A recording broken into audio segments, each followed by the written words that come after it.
lot of great input on the different options and what the preferences are, and I guess I'll just go through them. You guys feel free to chime in, let me know if I missed anything, but in our group, the zip line was preferred over the 2 swings, but they also wanted to make sure that we include swings that have swings for all ages, because right now there's kind of a little kids and a big kids swing, so if we could do that within maybe 1 bay of swings, that would be great.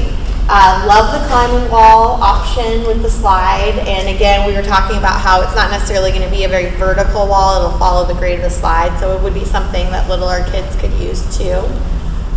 For the play equipment, they liked sort of the modern look with more muted colors, more natural colors, but not so much the big wood structures, more for visibility. And just hard time seeing through some of those things. Let's see. They love the hillside slide, but wanted a double chute so that 2 kids could go down at once. And the wood, they thought the natural materials kind of just, they get wet and they kind of stay wet, and didn't like the idea of having wood chips and then a wood structure too. It's just too much wood. So maybe that would be a good contrast, is to have some of the other play equipment with more natural looking colors, but not wood. One of the little girls in the group really likes the small play items like we saw in here, just because there's more room to run and jump and do things around them. And there was a couple of things that we didn't have that was mentioned at the last meeting, and it's great that we did this because that's why we're doing this.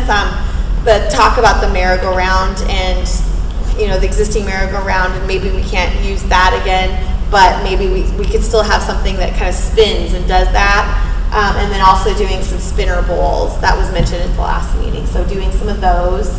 In the children's garden, one comment was this intersecting path in here might create some conflict just with the traffic of the overall park. So they like the aesthetic of this, but maybe having more of a separation that's shown like in this one.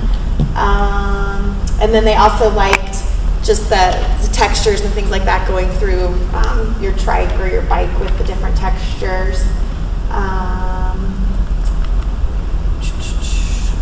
There was a lot of talk about the access through the park, and at first this was kind of the preferred option coming through this way, but then after some conversation, and I think this is still kind of 50-50 a little bit, and you guys chime in about it, but they liked having this going through just because it did kind of bring people through that area, and there would be more visibility and more awareness of going through the area, and this way maybe it's a little more private and not used as much. Quote me if let me know if I'm not stating that correctly. But maybe we could have a little cut through path here and still have this as well as a different idea or option for that. If it's too convenient, maybe that garden gets trampled. Maybe that space is just used too much and those areas around it get too much use around them. We did have one little plan of play put together. So we have the swing, which I forgot to provide, and then all the little play pieces in here, the oodle swing, and then the bigger play structure. So pretty much everything you could possibly fit in this little spot in here. There was some talk about the big fence, and I don't know how much we really got into this, but we did look at the feasibility of replacing the fence, and just through our budget and everything, we decided that our priorities were elsewhere. But if things shake out and we do have money, maybe we could replace some of the mesh. The existing art poles will stay in place, but right now, from what I understand, it's a 10-foot fence, so maybe looking at doing something a little bit lower would be an option. The split pathway in here seems like maybe this is too far apart. We have 20 feet in between, and the concern about going to the crosswalk and having your kid run across the street without having the adult right next to them, helping them across the street. Katie, so the idea is good, it's just too wide, or just do a straight shot to the sidewalk? I think it's just too wide. Too wide. Okay. too wide. Love the tunnels with the rings, and as far as the lawn area, like the smaller lawn area with more play. I think that's it. Anything else? Wall. That sounds good. Oh, yes, that's right. The wall. Right now, I guess this is kind of used as a ball wall, and you know what SPU decides to do with this building in the future is not really under our control at the moment or really known. But right now, it's kind of used as a ball wall. So if there was a lawn or a loose grass area enclosed right here, that maybe that wouldn't be used as that anymore. So that's just a consideration to think about, and maybe this little piece isn't incorporated into that. Is that it? Thank you, everyone. So some of the things that we had, I mean, I could work off of that list for the most part. Zip line, got a big thumbs up. Yes, let's do a zip line. But our debate was zip line versus swings, and this idea that let's do the zip line, but let's try to keep as many swings as we can. So that's our challenge, is to kind of see how we can meld this together. So it wasn't, not everybody was willing to give up either one. So we're going to work on that one and see what we can come up with. So that's kind of zip line and swings working there. So just kind of going down this list, lots of climbing activities, overhead activities for the older kids. So when we're thinking about the kind of structure we're using, think about those kinds of play events on it. Making sure that we have slides for the small kids are okay, but don't overdo it with slides for the big kids. Do other activities for them so that we have a variety of things. Structures that have lots of platforms and climbing opportunities. So the point was, this one has lots of climbing opportunities, but there's no platforms, no places to hang out, whereas this kind of, so we'll look at those. The idea of using something simple, example was given of, we called it wood pilings or stumps. It plays off this toadstool idea, but the idea of having just these natural elements that could define the edge of one of our paths or some of our transition spaces, but just these opportunities for the kids to kind of create the play from them. We got a request for a trampoline or bridge type idea, and so we kind of thought that there is a piece of equipment that is kind of a ground-mounted platform. We even thought a bridge that has that kind of springiness to it might achieve that, so we're kind of work off of that detail. Thinking about our structures, height, let's think 6 or 7 feet for a platform in the 5 to 12 year age range area, so something that's a little bit bigger. Loop path.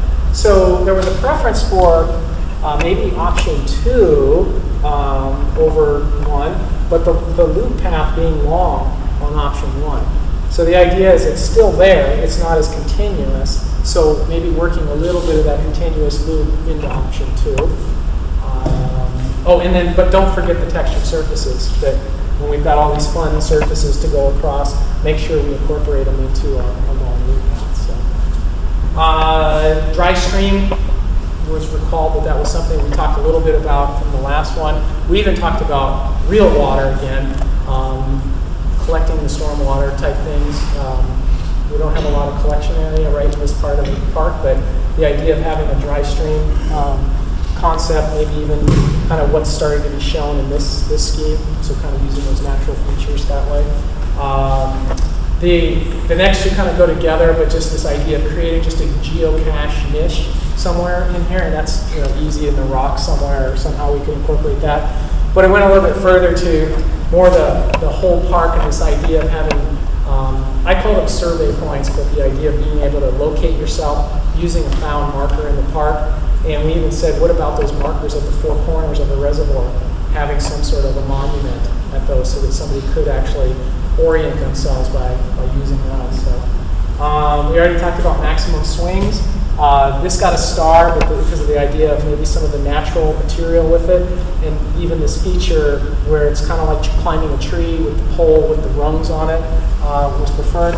But there was this desire to kind of take this natural play, but don't forget about these climbing nets. So kind of taking that, and I think this is a little bit of what we heard from your group was some of the wood and natural play combined with some of the more contemporary kind of play. See how those come together. So do a little bit of search for play structures that would do that.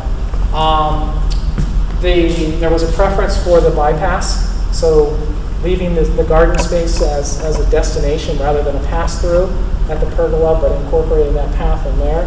And we got the same ball wall comment with the existing structure there, so no need to stretch the Palouse all the way to Western Washington, so we can limit that a little bit. So, here are the marks I have on there.